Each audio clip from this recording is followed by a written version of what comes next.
We're talking The Bad Batch, Season 2, Episode 9, The Crossing. You know, Which... when I saw that title, I thought Crosshair. Oh, Crossing. I didn't even think of that. That's, yeah. I didn't. When I saw the title, I figured with the last two episodes being so, like, plot focused and having something so deep, I figured this was probably going to be another sort of take a break episode, like take a breather. So it seemed like an awful lot happened, and the way the Bad Batch seems to work is they do a lot of like big plot heavy episodes, and then they take a break. Which is fine. I mean, because it sets up things for later, like the that Sid episode earlier where you find out that she's not all, she seems to be, and then it showed up in this episode that she's not, on their side, but you saw it on this episode. Like, you guys are stranded. I'm sorry, you're screwed. Yeah, give me a couple days. We don't have a couple days. Click. Oh, well. Yeah, that was my huge takeaway from that as well. We talked about this. We knew that Sid was going to be, probably pretty problematic, and I think we kind of went back and forth on whether we thought she would turn on the Batch or not, like whether it would be Sid or Wanda Sykes' character. Yeah, Fee, yeah, Nanny McPhee. But with Sid, she totally showed her true colors in this one. Like, they expressed her like, yeah, look, this all went wrong. You need to help us. And she's like, sounds kind of like a you problem. Yeah, I don't pay you to get bailed out by me. You guys need to figure this out. But I did like, some of the. I think they did a good job handling. I'm happy they handled Echo leaving the thing in the way they did, because a lot of times, you'll see a character leave the show and it does. You see no effect on the team except that once in a while it'll be like, oh, this is usually Echo's job, huh? But it's you. But seeing, Omega very distraught over him leaving and thinking, someone else has basically left my life that I was, friends with and I got along with. And good night, Carrie. Thanks for coming out. Appreciate it. I really enjoyed that they sort of had her and Tech kind of talk and get through it. And, they did a good job of saying, not everybody's the same. You deal with things a certain way. Tech's going to deal with him his way. It doesn't mean he doesn't have the feelings. He just handles them differently. And I thought that was a good touch. They dealt with someone leaving, and hopefully we get Echo back, or we at least hear what Echo's doing with Rex. Because I honestly think this show works best when it's a little bit more like the Clone Wars, and not just, what is the Bad Batch doing this week? Get some other story sprinkled in, and then have it all, come together, by the end of the season, so we know a little more what's going on. Mm-hmm. Yes, a lot more life experience. Absolutely. Yep. Yeah, I'm sure. We might even get an episode where they show what Echo is doing. Oh, I'm sure we will. Because, I mean, we already know that, oh my gosh, what's his name? The clone he's with. Rex, thank you. We already know that Rex is going to show up retired with Wolf and Gregor. Is that who he's with? That's right. Yep. Yeah. Yep. We know that he's going to show up in Rebels with them, and Echo clearly isn't with them. So I'm sure we're going to see more and figure out like what ends up happening to them later on down the road. Maybe Echo will even rejoin the Batch later on. Who knows? I do think that it's going to be at the end of the Bad Batch. I do think Echo and Omega are going to be the only two surviving members, and they're going to be hanging out. And then when Omega comes to live action, because it seems like Echo could live the longest because he's more machine than man. Oh, God. He's more machine now than man. But the next episode is called... Palpatine ended like 20 minutes ago. That was Obi-Wan. Oh, jeez. Okay, I'm sorry. The next episode is called Retrieval. But it doesn't say who retrieves the Bad Batch. So what if it's Echo and Rex? Could be. They're like, great, we're trying to do something. As an infant? Yes. This kid's going to be a powerful Jedi. He's just floating. Were the two of you kind of thrown off by the fact that this episode was a cliffhanger? They Yes. don't do that with the Bad Batch, really. They've done it with the Clone Wars quite a bit. I do remember several episodes where it was like, oh my god, what the hell's going to happen next? Oh, I'm watching this on Disney Plus. I guess I can find out. But with the Bad Batch, so far, I think the only episodes that they've left off on a cliffhanger was the one where Fennec Shand was going after Fennec Shand and Cad Bane when they were going after Omega. I think that was the only episodes where there was like a hard cliffhanger where it's like, oh man, what the heck's gonna happen? Well, the two episode drops on the same day were kind of like that. Like, Yeah, but they showed dropped the same on day. Yeah. But I was surprised. I did not expect a cliffhanger on this episode because, Yeah, because when I went in, like I said, my expectation was I figured this was going to be a take a break episode, so I didn't go into these high expectations of we're going to continue this plot heavy. Oh my gosh, what's going to happen?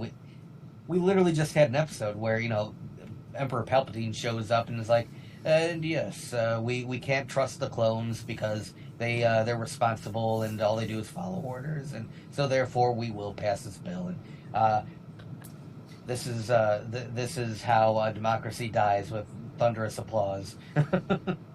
And not one person in that Galactic Council said, well, if they just follow orders, then why don't we just give them different orders?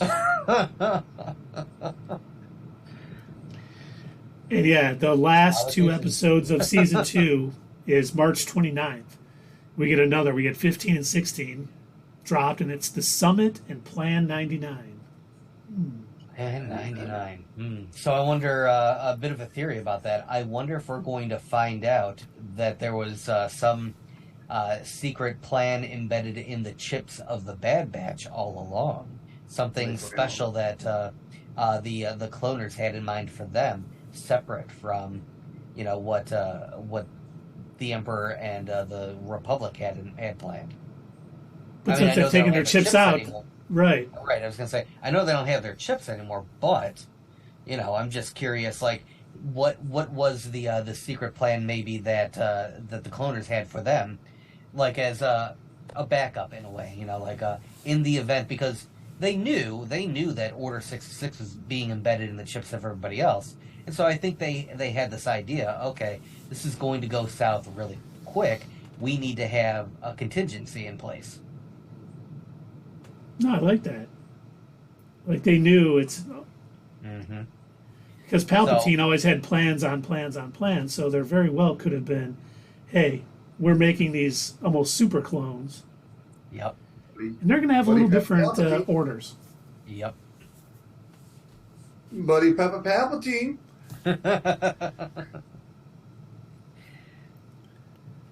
Now the question is, how much Ipsum do they have left?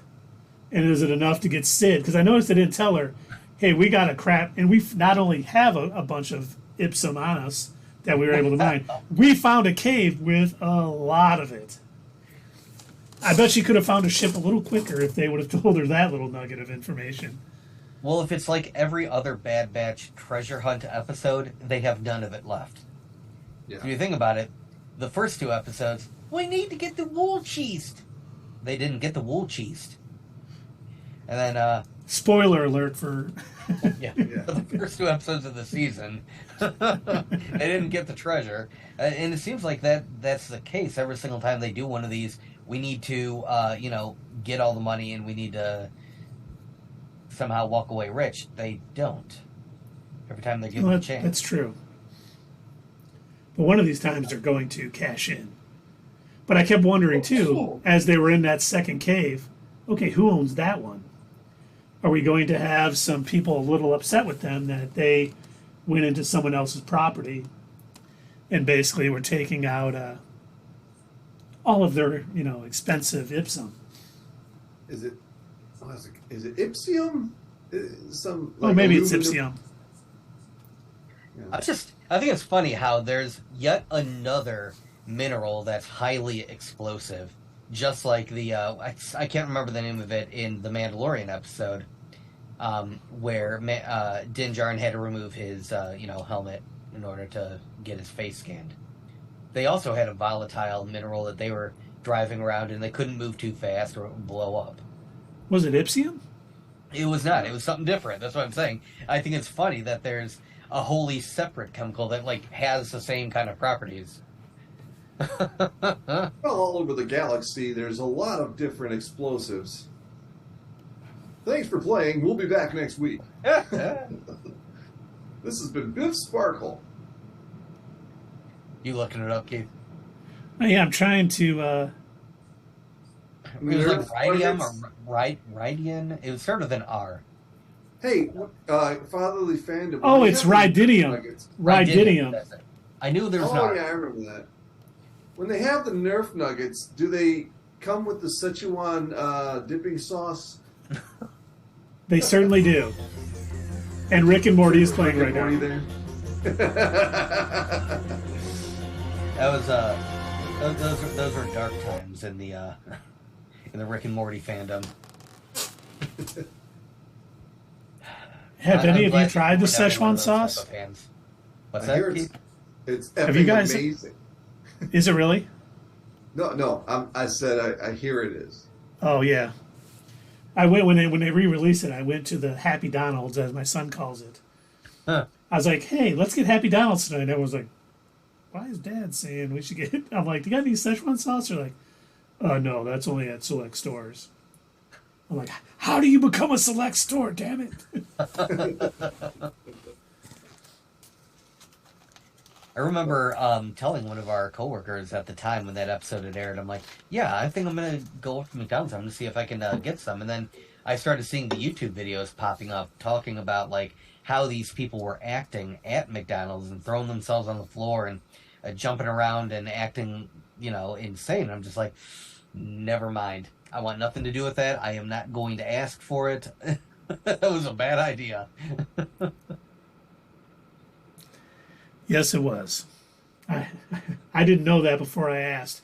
They were probably like, "Oh man, this old guy's gonna go ape crap," and I was just like, "Okay, I'll just have hot buster, I guess." Oh God, thank you for not rolling on the floor. I'd have trouble getting up. Me too. Oh, that's right. I forgot it did that. Watch this. Ah. Oh, hey, your hands up. What you doing, you crazy? You crazy? It's this new thing that Zoom does. Doug, do you have a question? I do. What were we talking about again? Your mother. It's your mom. Sorry. Look, he was, Yes, we were talking about the Bad Batch. Thank you, Poly Fandom.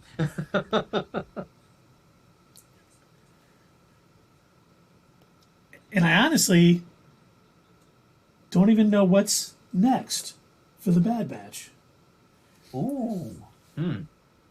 Well, obviously, we know that they're probably going to get rescued.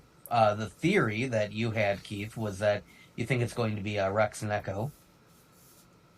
No, I don't think that necessarily. I think it's an option. We could see them. But I think they're going to find out one of two things. The owner of the mine where they found the Ipsum and kind of broke in and took shelter from the storm is going to come a-calling. And Sid is going to find out that they found a crap ton of Ipsium and want to come out to the planet because if it makes her a buck, she can get out there quicker to save them. But they're probably going to do something totally unexpected. They'll run into Cal Kestis on the planet. And he's gonna. Well, they're on kind of a desert ghost town kind of planet, so I'm thinking it's time we run into Cad Bane again. And we have a bit of a shootout. He would definitely be after Omega still. Mm-hmm. And he would want revenge against the Batch. Oh, that's a good question, Fatherly Fandom. I wonder where everyone from the spaceport went. Maybe the Empire took them all as slaves. Oh, that's very possible. Yeah, they're definitely somewhere. I when they first showed up and it was empty, I just thought they like went to another town, like a lot of mining towns back in in the old west. As soon as all the mineral was mined out, everyone just left, and so there was ghost towns because there was no more gold in them hills. Mm-hmm. And I thought that's kind of what happened here, but I like that theory a lot better. That the Empire grabbed just them. say it, Keith. You like it better than mine. Yes, I do. Damn you! But I mean, that would make sense if they're, we know that the Empire goes to planets and totally, strips it of all of its natural resources to build Death Stars and Star Destroyers and Super Star Destroyers and everything. So it would make sense if they basically were put into labor camps and forced to work. And then, yes, they were the captured. Bad Batch rescues them in the next episode. Once again, building up their, their legend throughout the galaxy, which will then probably get more bounty hunters after them because we know something special is going on with Omega. And Cad Bane will show back up, and maybe Fennec Shand and IG-88. I think they're going to need to encounter... 11. What's that, Dave? IG-11. Yes. No, 88 will It's, show up 88. from... Yeah, that's the one from Empire Strikes Back. Oh, yeah, the bounty hunter one. That's very, very possible. Yeah. Well, I mean, both of them were bounty hunter robots, IG series. But anyway, I feel like they've got to run into somebody from their planet. They've got to run into some of the cloners at some point. I think before the end of the season, anyway.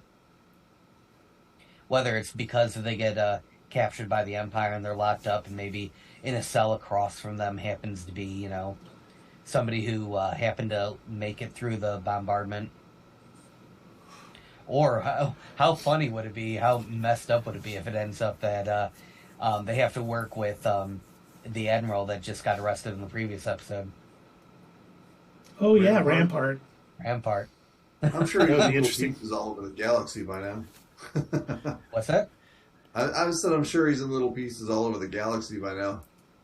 If they kill them instead of locking them up, sure. Yeah. And yes, Fatherly Fandom, IG-88 was extremely difficult to kill in Shadows of the Empire. Mm-hmm. That was a fun game. I had it on my N64. I never thought that he was that formidable until I saw IG-11 on The Mandalorian. Mm-hmm. And the way he can move on that changed my mind. I think my favorite part about him in The Mandalorian was how often he was like, no one can capture me, I must self-destruct. It's like, whoa, dude. Whoa, don't do that. I need you to get out of here. Let's talk The Bad Batch, Season 2, Episode 10, Retrieval. So, Dave, you think it's about the retrieval of their gonk droid, right? That's what I said, yes. It's not, but it was a clever way to find the ship. As Doug mentioned that earlier in our conversation on chat today. Yeah, it was, she's showing some ups. She's got some idea. She's not just like dead weight and they're just dragging her around because she's an innocent child. She's actually contributing to the team. She's got smart thoughts, and even Tech didn't think of that. Tech said that was a great idea. Why don't you go try it? Not only is she showing off how much smarter she is, now she's able to think outside the box. A little bit different, at least, than maybe the clones are. Especially Clone Force 99. It could be that they're thinking very much like they've been trained. They're not exactly like the 501st, where they had Anakin to show them, like, hey, it's okay to just kind of do whatever. Just play it by ear, and we'll see what happens. They do that every now and again. But, it was cool to see her be able to come up with that. But also, I've noticed that she's gotten a bit more ruthless. Did you see how quick she pulled out that bow? And she was like, holding her arrow ready. Like, I'm like, oh shit, she gonna kill someone? All right. Damn, all right, Omega. Or at least he needs to think she's going to kill him. Right? Well, and I think they're doing a good job of seeing her journey. You know, the first season she got captured a lot, but as she's with these guys more, she's learning. She's maybe even building up a little confidence where she, maybe before she would have held back and not said, well, let's track the Gong Droid. You know, she's coming out. She's coming out of her shell a little bit, and I think we see her, you know, becoming the character that she'll be when she finally shows up in live action at some point. Well, I think she realizes also that she needs to speak up in order to be treated like an equal among her, you know, clone brothers, because otherwise they'll just keep looking at her as a kid and treat her similar to the way Hunter did. And he's like, yeah, no, you stay outside and you watch things with Reka. With Rika. Rika. Trying to remember how she says it. Yeah. Rika, I'm so sad about not having Eco. You know, and what also... wait. Before, I just want to clear one thing up. We will not have Doug doing an Omega voice for Don't worry, people. You know what I also liked about this episode? I mean, it wasn't the best episode. It was a little bit filler, but it did do a lot of character development, I thought. And we got to see Hunter in action, like moving around stealthily, and you know, taking care of that droid in the smokestack. And when he snuck up on those kids, he just landed without a sound. You know what I mean? So we got a little more insight into Hunter. I like that they keep referencing his fear of heights too. They keep going back to that. You know, at first that it wasn't like just a one-off joke at the that final season of Clone Wars. They keep calling back to it, and I think that's hilarious. That the big, strong, buff dude is like, "Oh, I'm afraid of heights." At first, when I was watching this episode, one of the things that was bothering me was how stereotypical the villain was, Mako. But something happened at the end that I was like, okay, I'm glad they did it this way, because you know when they showed him like eating in his room and he was just like had everything and he was like scarfing it down, yeah. He was. I was like, man, I'm not liking. They could make some better villains, but in the end, when Omega and like Tech were talking, you know, it's not just the Empire that's bad. I think we're seeing Omega's what path her character is going to take. You know, what's next. Because I've talked before about how I think they're going to show a character study in environment where Boba Fett grew up to be a certain way because he was hanging out with bounty hunters and all that other stuff. And I think Omega is going to be a lot different person because she's hanging out with these clones who want to do good, you know, protect her. She's like in a more loving environment. You know, this is like... You notice how good of a person she is. Even the kid who stole their ship, she's like, here, you can have some of my here, have my whole ration. Yeah, even after she did that, he turned her in. Yeah, right. It's like, Omega, come on, child. But, you know, she's still kind of innocent. She's going to learn. But I don't think she's going to change that much. I think she is going to grow into being someone who wants to help everybody. And at first I was thinking, I wonder if she'll want to become like a senator or something along those lines. Oh. But then I'm like, maybe not. Or she's going to be a senator. She's going to be part of, the New Republic that gets blown up in Force Awakens. Please don't do that. But, you know, she might be this sort of, instead of being a bounty hunter, she's going to be someone, whoever she's working with, go around helping people. You know, maybe collect money to help pay the things.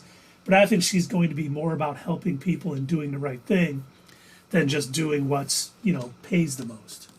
You know, you could be right. After episodes 7 and 8, seeing her interact with the Senate, a political route isn't far off for her. She may decide that that's the best way to help the galaxy. Yeah. Put aside her adventuring and... Yeah. When she got captured, she didn't get scared. No. She was just like, oh, I can't believe you turned me in, you know? But I thought in that moment, like, all right, she's not worried about what's going to happen. She's like, oh, crap, they're going to kill me. She's not thinking that at all. She's just like, all right, I'm just going to take this moment by moment. And that's different. That's from the first season. She's really developing. And, Filoni does a great job of developing his characters. You are absolutely correct. Yeah, she knows Absolutely the bad. correct.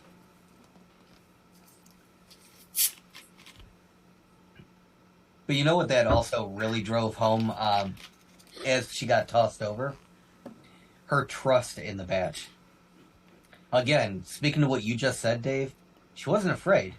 It's like she knew they were going to come after her. They were going to catch her. She had zero fear in being thrown off. Yeah, I thought that was a good scene too. And Hunter, that's another moment for Hunter. Seeing, you know, we're actually seeing him in action and see what he can do rather than just being a reputation. Mm-hmm. Yeah, so even though this was almost a filler, almost a 2-part filler episode, you know, we got, and I hope we see Benny again, because I was kind of laughing at the end of the episode when he goes, "If you ever need a thief, let me know."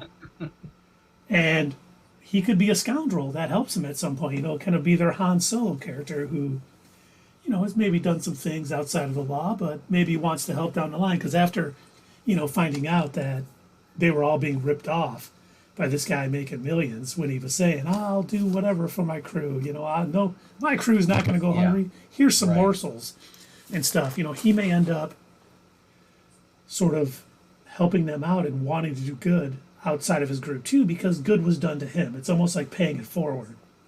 You know, he was probably shocked at someone would give up their rations for somebody else. He did seem shocked, yeah, because he'd probably never been in you know, he's grown up in this environment where you have to compete to get a bowl of soup. And who was the guy that won that month? What was his name? I forgot. Drake. Of course, it was Drake. And you'd think, since he wins every month, that he would be, like, hesitant to believe anything bad about Mako. But, you know, he immediately took that evidence. So he's got an open mind. And, you know, maybe those two could be like the Martez sisters or something. Please don't. Well, Dave, you know what kind why of, did you go there? So speaking of Drake and how he, you know, kind of turned when he was confronted with evidence, this whole episode, as soon as we were introduced to, you know, Mako and his way of kind of keeping them all there and working for a bowl of soup, were either of you two getting Andor vibes from the prison, the 3 episodes when he was in prison? A little bit. Because that's what it reminded me of, where it took it took Cassian quite a while to get Kino Loy, is that his name? Yeah, Kino. Yeah, Kino Loy. It took him a while to, like, "Hey man, come on, we gotta fight, we gotta break out of here, we gotta," and he was like, "No, you don't understand. I only have a little bit of time left, and then I'm out of here, and I'm just gonna keep my head down. We have to compete. We have to compete with each other. You play against each of the tables. I play against the other rooms. If you lose, you get shocked. If you win, you get flavor in your food." Yep. How and I took terrible the situation. Well, remember, when they said, "Oh, it's not just the Empire that behaves this way," and I took that as a little Easter egg to Andor, because who's the top earner? You get the full bowl of soup. The rest of you get the remnants. There you go. And the fact that Benny didn't stand up and be like, "I brought you a ship. How am I not top earner?" But of course, you know, sit back and taking whatever they give him. You know, that's his life. That's what he's used to. That's what they've been conditioned to. Unfortunately, it's like that's brainwashing. And I think I read somewhere, like on Facebook or something, in one of the Star Wars groups, somebody quoted, and so Dave, sorry, I'm going to steal your thunder here for a minute. Somebody quoted that line from Rick and Morty, saying, "It's just slavery with extra steps." Yep. It's just slavery with extra steps. And we got some Rick and Morty playing, all right.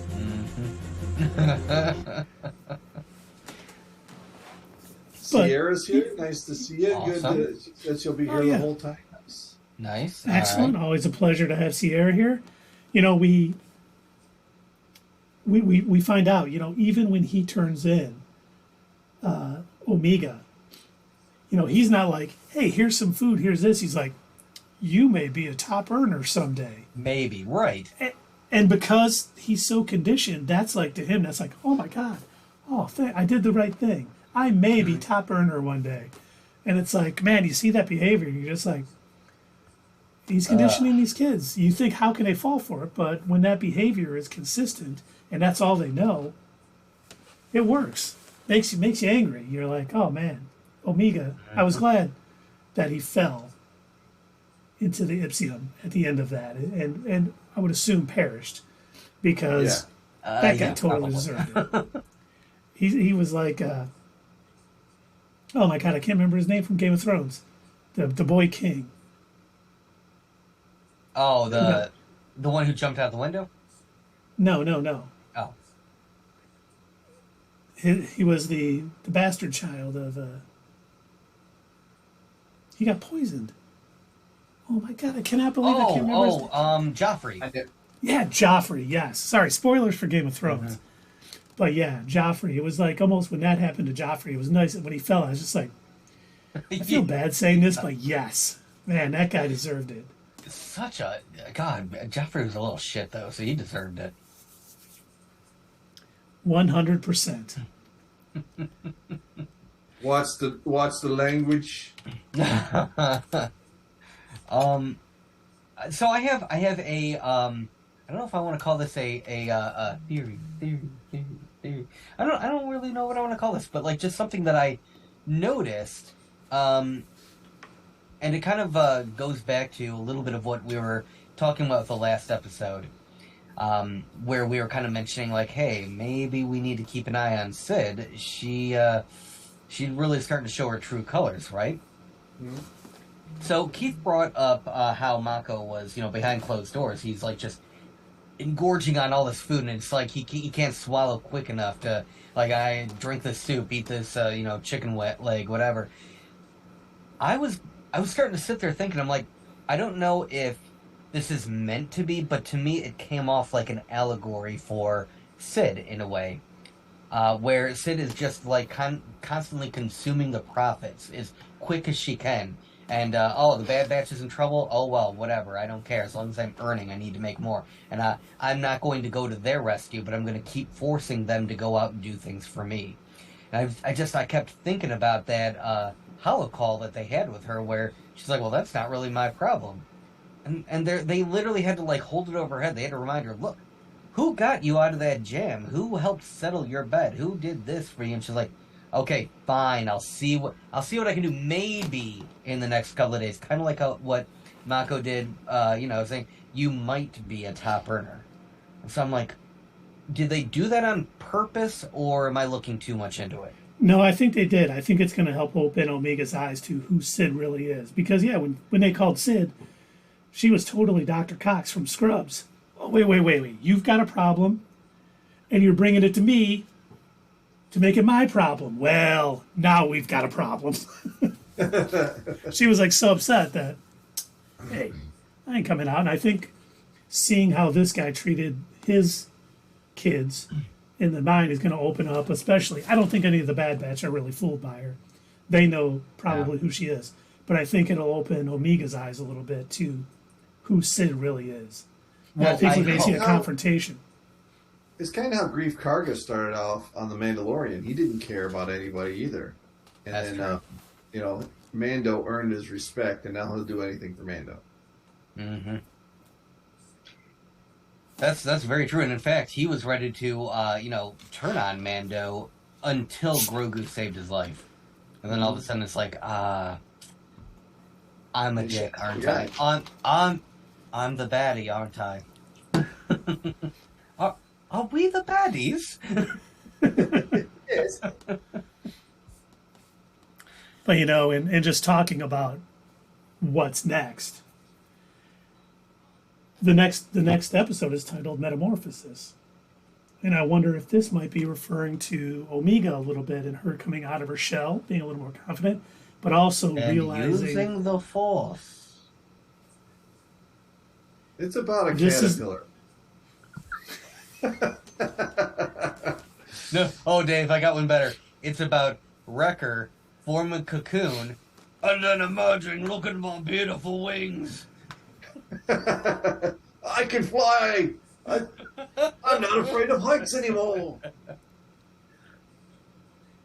Oh, Fatherly Fandom has a good theory that Sid will rat out the Bad Batch to the Empire because they have failed a bunch of these missions and Sid's been funding, and it's been a loss for her.